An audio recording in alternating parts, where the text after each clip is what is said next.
السلام عليكم، ايش حالكم يا حلوات؟ فيديو اليوم عن المنتجات الجديدة اللي بتنزل في سيفورا في فترة الخريف. وايد حلو الفيديو. قسمته الى قسمين او جزئين. الجزء الاول بيكون عبارة عن فلوج للايفنت اللي حضرته، يعني براويكم الستاندات والمنتجات الجديدة اللي بتنزل في فترة الخريف في سيفورا الشرق الأوسط. في منتجات جديدة وفي ماركات جديدة مثل توني مولي أو الماركة الكورية وماركة تارت اللي كلنا نترياها. فحبيت ان اغطي الايفنت واصور لكم كل شيء على شكل فلوج اللي هو بيكون هذا الفيديو. والفيديو او الجزء الثاني بتكملونه عقب ما تخلصون هالفيديو، براويكم المنتجات الجديدة، بعض المنتجات الجديدة اللي بتنزل. بس في هاي المنتجات شيء منها جربته وشيء لا. براويكم المنتجات عشان تاخذون فكرة، ولين ما تنزل اكون انا جربتها وكونت راي عنها، فممكن اعطيكم رايي عنها بشكل مبدئي. كل المنتجات اللي بتشوفونها بحط لكم في صندوق الوصف تحت اسعارها واساميها وتواريخ توفرها في سيفورا الشرق الاوسط. فتعالوا وياي نشوف الحين الفلوج. أول ماركة وأكثر ماركة كلنا متحمسين لها ماركة تارت، أخيرا بتنزل. بيبون البلاشرات والهايلايترز، بيبون الليب لاينرز والمات ليبستيكس، وبعد الاي شادوات السنجل والباليت اللي نحط فيها هالاي شادوات السنجلز، ماسكارا جديدة والايلاينر المعروف مالهم، وهالفاونديشن أنا مجربته وايد أحبه، لكن الكونسيلر بعدني ما جربته، وبعد بتنزل باليتاتهم المشهورة الحلوة. أما ماركة بيكا اللي من فترة قريبة فتحوها عندنا، فمنزلين البلاشرات ويا الهايلايترز كل اثنين في علبة، وبعد باليت جاكلين هيل الروعة هذه اوريدي نزلت عندنا، وأقلام هايلايترز نور نستخدمها بكذا طريقة، والبرش الجديدة هذه كلهم ليميتد اديشن. راوتني هني كيف ممكن نستخدم الهايلايترز لأنه نازلين على شكل قلم، تركيبتهم وايد حلوة. أنستاسيا بيفرلي هيلز بينزلون جلو كيت، وبعد الستيك فاونديشن بينزل عندنا بدرجات متنوعة. ميزة هالفاونديشن إنه ممكن تستخدمينه فاونديشن وتستخدمينه كهايلايت إذا تاخذين درجة فاتحة، وككونتور إذا تاخذين درجة غامجة.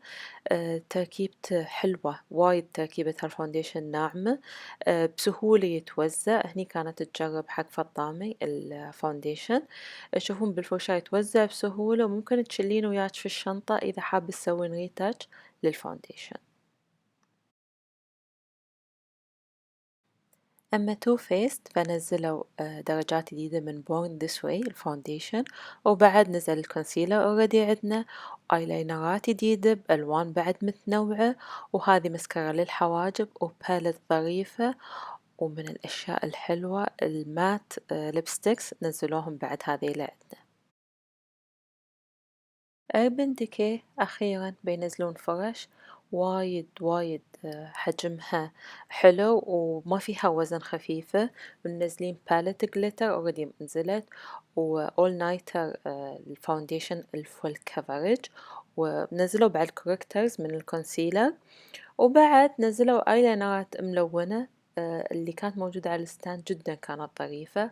وراوتنا كيف حطت الجليتر فوق الروج، استخدمت كحال أسود، وفوقه حطت الجليتر، منزلين جليترات بعد جديدة عندهم، حطت كذا طبقة وعادت عليها كذا مرة إلين ما نشفت، وخلاص من ينشف هذا الجليتر يتم ثابت وما يتحرك إلين ما تخوزينه بمزيل الميك اب.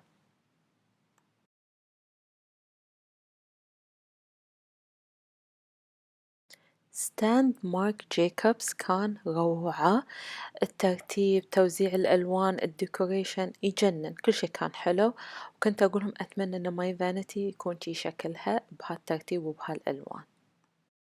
أحلى شي بينزل عندهم الإير برش بلشرات جديدة، وبعد حق الهوليداي سيزن بتنزل باليت أو علبة فيها ميني ليبستكس، وايد شي شكلهم حلو والأحجام ظريفة. والعلبة الثانية فيها اي شادوات وبرونزر وهايلايت بشكلين شي مختلفين حق الهوليديز. الحلو ان ترومين تشيلين هالباليت وتردين تستخدمين العلبة. العلبة اصلا شكلها انيق وترومين تحطينها على يور فانيتي بعد.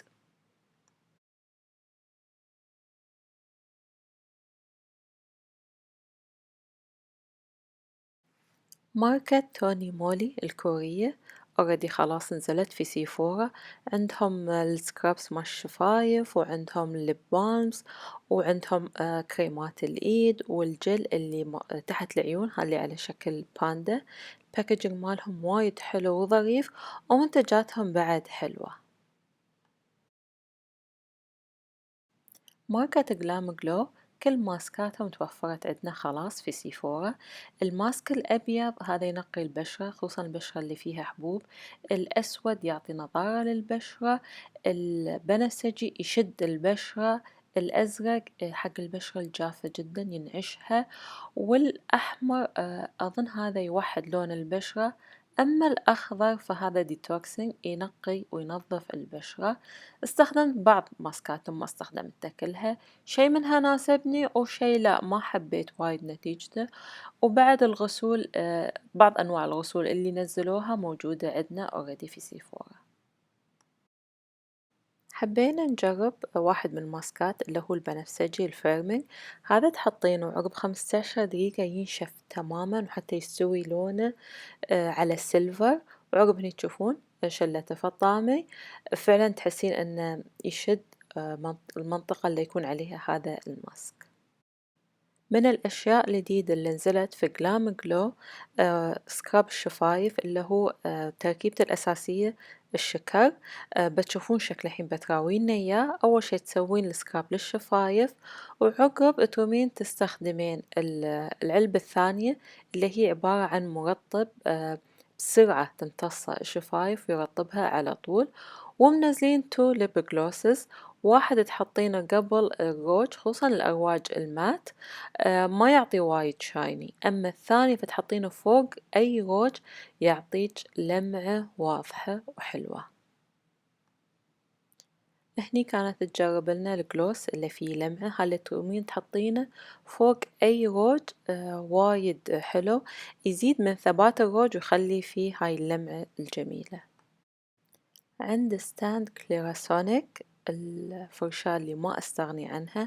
أول شي شرح لنا عن ميا تو اللي هي أنا وايد أحبها وأستخدمها من 3 سنين. عملية هاي الفرشاة لازم أسوي لكم فيديو عنها وأتكلم بالتفصيل. ثاني شي شرح لنا عن فرشاة سمارت اللي هي للوجه وللجسم. ممكن تشترينها وتشترين وياها الفرشاة الثانية اللي هي للجسم. وآخر شي الفرشاة أو الجهاز الصغير هذا الظريف وايد حلو وايد عملي خصوصا للسفر. ميدن سيفورا منزلين أشياء متنوعة مثل الأرواج المات هاي الجديدة منزلين تقريبا بكل الدرجات. وبعد مسكرات ملونة اللي عجبني فيها أن سعرها معقول يعني الوحدة على ما أذكر ب45 درهم.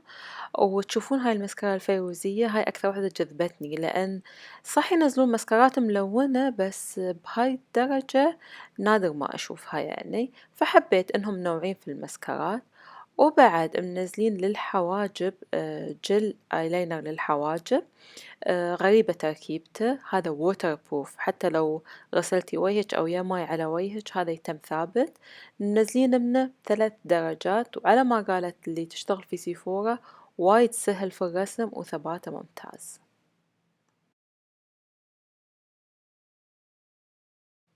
وآخر شي النيل بوليشز مالات سيفورا. باي ذا واي تركيبتهم ترى حلوة يعني ثباتهم زين. ومن طبقتين خلاص اللون يكون واضح. الحين بتشوفون هذا من الألوان الجديدة سيلفر شي أحس هالألوان حلوة حق الشتا.